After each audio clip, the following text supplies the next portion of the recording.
Hello guys, आज discuss करते हैं प्राइम मिनिस्टर ऑफ इंडिया यानी भारत के प्रधानमंत्री के बारे में। तो सबसे पहले तो जैसे समर वेकेशन चल रही है, आई होप सो कि आप सभी एंजॉय कर रहे होंगे। Keep it up, good. और थोड़ा सा मेरा मन था कि प्राइम मिनिस्टर ऑफ इंडिया के बारे में डिस्कस करते हैं कि भारत के जो प्रधानमंत्री हैं उनका चुनाव कैसे होगा। इसके लिए हमें पढ़ना पड़ेगा संसद को, पार्लियामेंट ऑफ इंडिया। अब पार्लियामेंट ऑफ इंडिया की अगर बात करें तो पार्लियामेंट ऑफ इंडिया जो है उसके अगर अंग की बात करें, कोई पूछे कि संसद के अंग कितने हैं, तो संसद के 3 अंग होते हैं, राष्ट्रपति, राज्यसभा और लोकसभा। अगर कोई संसद के सदन की बात करता है यानी हाउसेज ऑफ द पार्लियामेंट, तो उसके लिए क्या होता है कि संसद के सदन होते हैं 2। तो संसद जो है उसके अंग होते हैं 3 और संसद के जो सदन हैं वे होते हैं 2। एक होता है लोकसभा,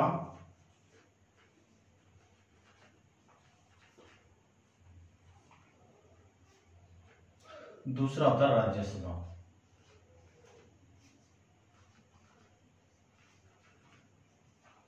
लोकसभा और राज्यसभा। तो भारत का जो प्रधानमंत्री है उनके चुनाव की बात करें तो लोकसभा का जो चुनाव होता है यहीं से भारत का जो प्रधानमंत्री है उसको नॉमिनेट किया जाता है। भारत के प्रधानमंत्री यहीं से बनते हैं, लोकसभा से। ठीक है, यहां पर अब बात करते हैं लोकसभा जो है। आज हमने केवल लोकसभा को पढ़ना है। लोकसभा सबसे पहली बात है, लोकसभा होता क्या है? लोकसभा लोगों की सभा। लोगों की सभा कैसी? हम लोग एमपीज, मेंबर ऑफ पार्लियामेंट को चुनकर भेजते हैं। ठीक है, उन लोगों की, उन पार्लियामेंट के जो सदस्य हैं, जो सदस्य हैं पार्लियामेंट के, मेंबर ऑफ पार्लियामेंट, जो जिनको सांसद बोलते हैं, मेंबर ऑफ पार्लियामेंट को, तो उन सदस्यों की ये एक सभा होती है।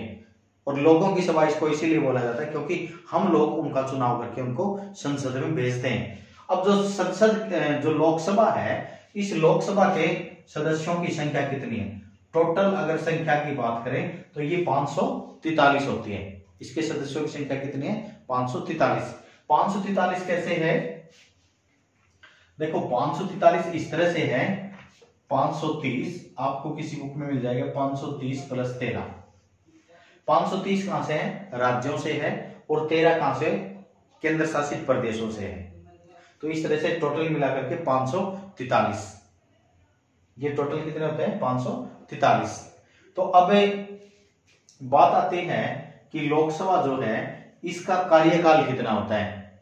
लोकसभा का जो कार्यकाल है वो होता है 5 वर्ष। यानी लोकसभा के जो सदस्य हैं उन लोकसभा के सदस्यों का चुनाव हम 5 वर्ष के लिए करते हैं। यानी 5 वर्ष के बाद लोकसभा डिजोल्व हो जाती है, इसको भंग किया जा सकता है और भंग कर दिया जाता है। फिर नया इलेक्शन होता है और उसमें नए एमपी जो हो चुन कर आते हैं। तो इस तरह से कार्यकाल जो है 5 वर्ष है और टोटल जो सदस्य संख्या है वो 543 है। अब बात करते हैं लोकसभा के जो सदस्य हैं उनकी कम से कम आयु कितनी होनी चाहिए। लोकसभा के जो सदस्य हैं उनकी कम से कम आयु यानी मिनिमम, यानी कम से कम जो आयु है वो होती है 25 वर्ष। लोकसभा के सदस्यों की कम से कम आयु 25 वर्ष होती है। ठीक है, अभी लोकसभा का जब इलेक्शन होता है तो क्या होता है लोकसभा के इलेक्शन में कि जो 543 सदस्य चुनकर आते हैं, 543 जो सदस्य चुनकर आते हैं, इनमें से एक को स्पीकर बनाया जाता है, अध्यक्ष, और एक को उपाध्यक्ष बनाया जाता है। इन 543 में से एक को अध्यक्ष बनाया जाता है, एक को उपाध्यक्ष। जो अध्यक्ष होता है लोकसभा का उसको स्पीकर कहते हैं। जो अध्यक्ष है लोकसभा का उसको बोलते हैं स्पीकर।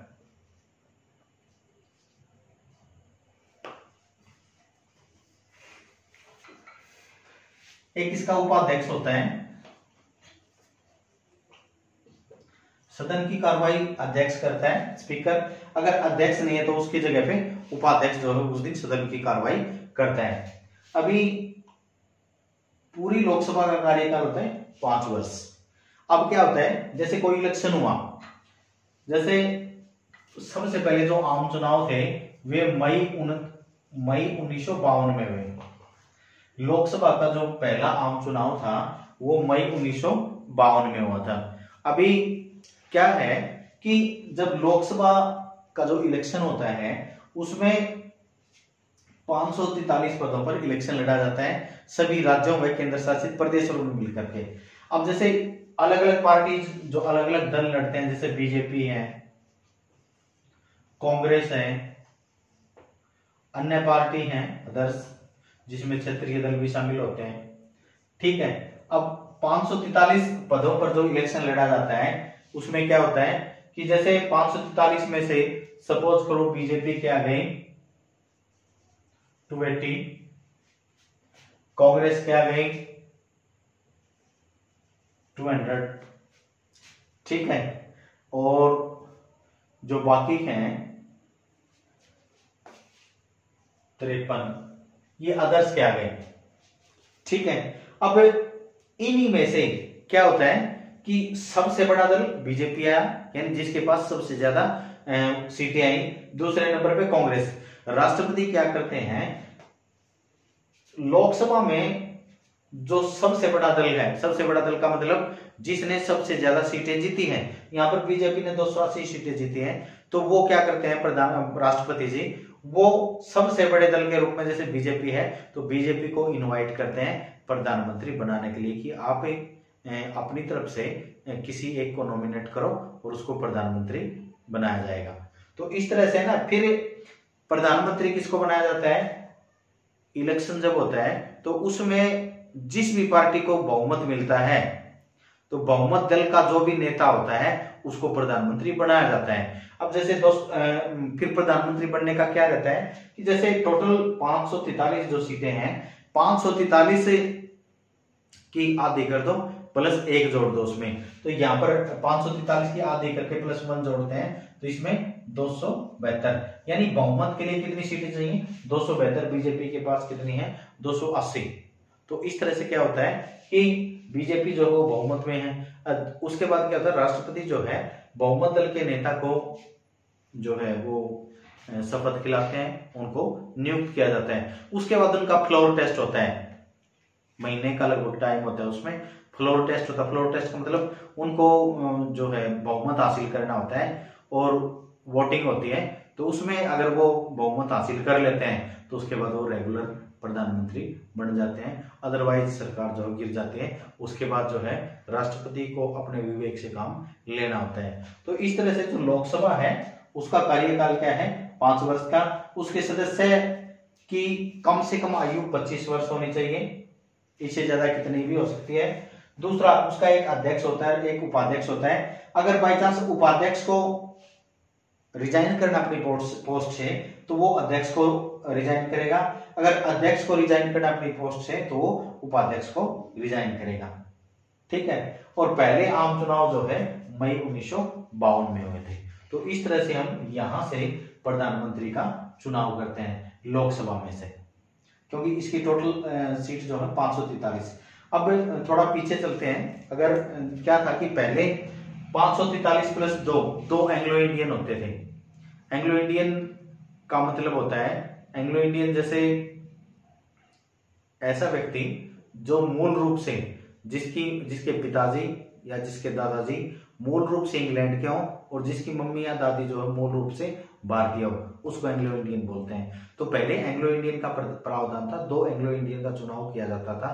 तो लेकिन अब क्या है, वो जो व्यवस्था है, जो आरक्षण था एंग्लो इंडियन का, 20 जनवरी 2020 में इस व्यवस्था को समाप्त कर दिया गया है। तो इसलिए अब टोटल जो संख्या है लोकसभा के सदस्यों की वो 543 है, जिसमें 530 राज्यों से चुनकर आते हैं और 13 जो है वो केंद्र शासित प्रदेशों से चुनकर आते हैं। तो ये जो हमने पढ़ा वो लोकसभा के बारे में पढ़ा। संसद जो है उसके 2 सदन होते हैं, एक लोकसभा एक राज्यसभा। इसमें राज्यसभा उच्चतम सदन होता है, लोकसभा निम्नतम सदन होता है। अगर आपसे कोई पूछे कि संसद के सदन कितने, तो 2 होते हैं। अगर कोई आपसे पूछे कि संसद के अंग कितने होते हैं तो 3 होते हैं, उसमें राष्ट्रपति भी शामिल होते हैं, राष्ट्रपति, राज्यसभा और लोकसभा। तो ये हमने लोकसभा के बारे में पढ़ा। और लोकसभा के बारे में अगर ये पूछे कोई कि लोकसभा जो है उसका जिक्र जो है या उसका वर्णन संविधान के कौन से अनुच्छेद में किया गया है, तो लोकसभा का वर्णन संविधान के 81वें अनुच्छेद में किया गया है। ये है। तो इस तरह से हमने लोकसभा को पढ़ा है। थोड़ा सा आसान है, बिल्कुल कोई ज्यादा खास बात नहीं है। तो इस तरह से भारत के प्रधानमंत्री का चुनाव होता है लोकसभा के द्वारा। और लोकसभा इसका नाम इसलिए पड़ा है क्योंकि ये एक लोगों की सभा है, यानी हम डायरेक्ट रूप से एमपीज को चुन के भेजते हैं और एमपीज में से मिलकर के ही किसी एक को, बहुमत दल के प्राप्त नेता को जो है एक प्रधानमंत्री के रूप में चुना जाता है। तो ये सारी प्रक्रिया है।